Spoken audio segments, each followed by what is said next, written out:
Blessings, kings and queens. Shalom, peace and blessings. I'm coming to you with another promo video I'm doing. Like I said, I'm doing promo video for my book I got coming out called The Knowledge of the Truth. The Knowledge of the Truth. Pick it up when you see it. I got a chapter in there titled, If You Want to Hide Something, Put It in the Book. So, it took for me to start reading to get understanding on what that meant, though. We've been hearing it our whole life. But it took for me to start actually reading and understand what that meant. Because they hide things in books, because trying to get our people to read is like pulling teeth. You know, society made it look like it's not cool to read. You know what I'm saying? So this book here I'm doing is called The Founding Faith of Salaki. The faith of the Founding Fathers. Which means this book goes into the faith of our founding fathers, you know what I'm saying? What they was dealing with, the religions they was practicing, the things of that nature, all that before they came over, or what they brought with them as they came over, to America. Understand that. And it tell you that a guy made one of his quotes, Richard T. Hughes, author, he the author of Myths America lives by. Myths that America lives by, And he said, this is the best, most clearly presented statement regarding the religious beliefs of America founders that I have read. So this basically is a good account, he's saying, that goes into all the understanding that you need to know as far as what founding fathers was practicing and dealing with. So, understand, when you go into this book, it goes into all that, like I just explained, and it also tell you, give me a second, I'm going to go into the table of contents for you. It goes into the enlightenment, the religion of deism. It goes into the founding faith of the fathers. It goes into religious views of Benjamin Franklin. It goes into the religious views of George Washington. It goes into the religious views of John Adams. And it goes into the religious views of Thomas Paine. I can understand who these guys are because they're connected to things. And they're connected to things in this world. You know what I'm saying? The people that run this world, they don't worship the Most High. You know what I'm saying? They worship the devil. Understand that. The devil is the author of confusion.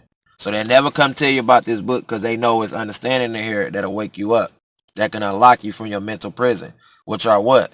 The truth. The truth is the keys to unlock us from our mental prison. But I'm going to show you something else with this book though. Look at the cover, right? Do it look familiar? Because that same cover comes from here. Your $2 bill. It comes from your $2 bill. Look at that. That's when they were signing the Declaration of Independence in 1776. But understand, 13 of the people that signed our direct Declaration of Independence was free Illuminati Masons. It's 13 different Illuminati bloodlines. Each one of them signed our Declaration of Independence.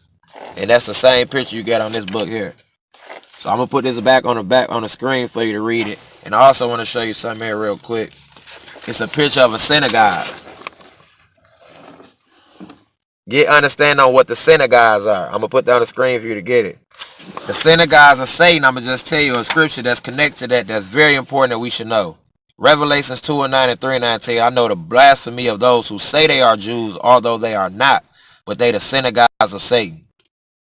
That's Christ said that, and it's written in red. So, Christ and Paul was teaching in the synagogues every Sabbath to the Gentiles. The Gentiles are non-Israelite.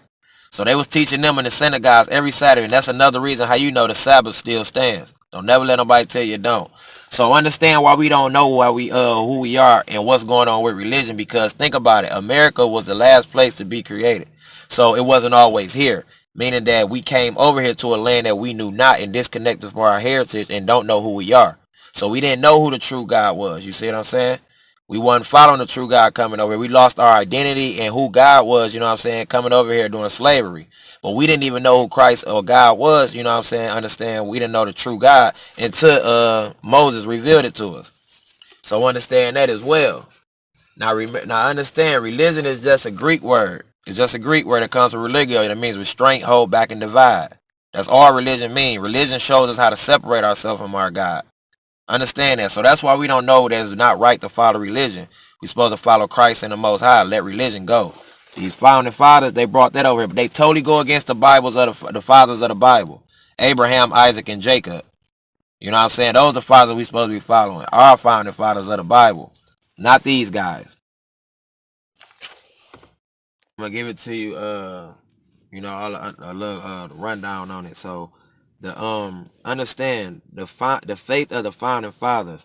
This book is important because, like I say, it go into all the faith and the religions and what kind of practices and things that they really was dealing with before they came over to America. Understand that. You know what I'm saying? So you have to understand why we don't know that following religion is wrong. Why we don't know that it tell you in scripture that it's vomit at the table of every religion. Religion actually shows you how to separate yourself from your God. Ain't that something? So it's just a Greek word. I told you it comes from a Greek word called religio, which means restraint, hold back, and divide. And that's exactly what it's doing to us as a people. That's why in one household you can have a Muslim, you can have a Christian in there, you can have a Jehovah's Witness, all under the same roof. We all following different religions, suffering from the same things, but can't come together. The founding fathers, it goes into the, and it's crazy because they make us reference their fathers and go totally against the fathers of the Bible, which are Abraham, Isaac, and Jacob. None of them presidents.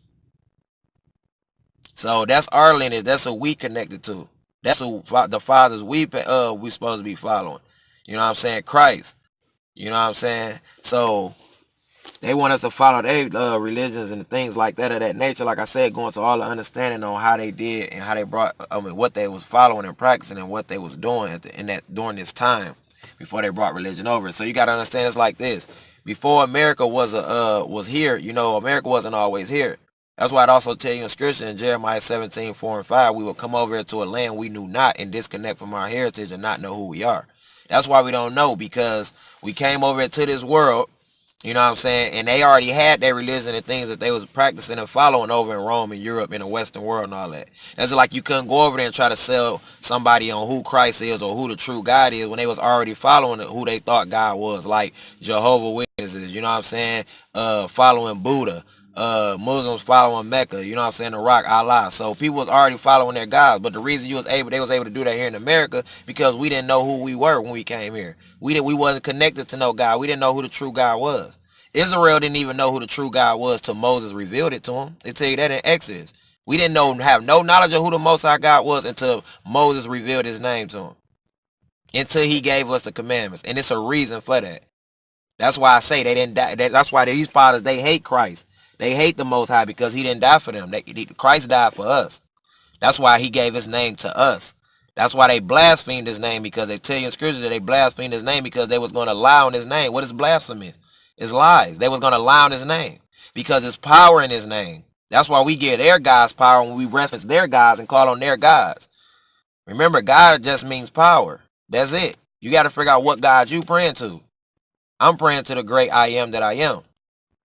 Understand that. Ahaya. Wake up and go pick up this book. Peace and blessings. Shalom.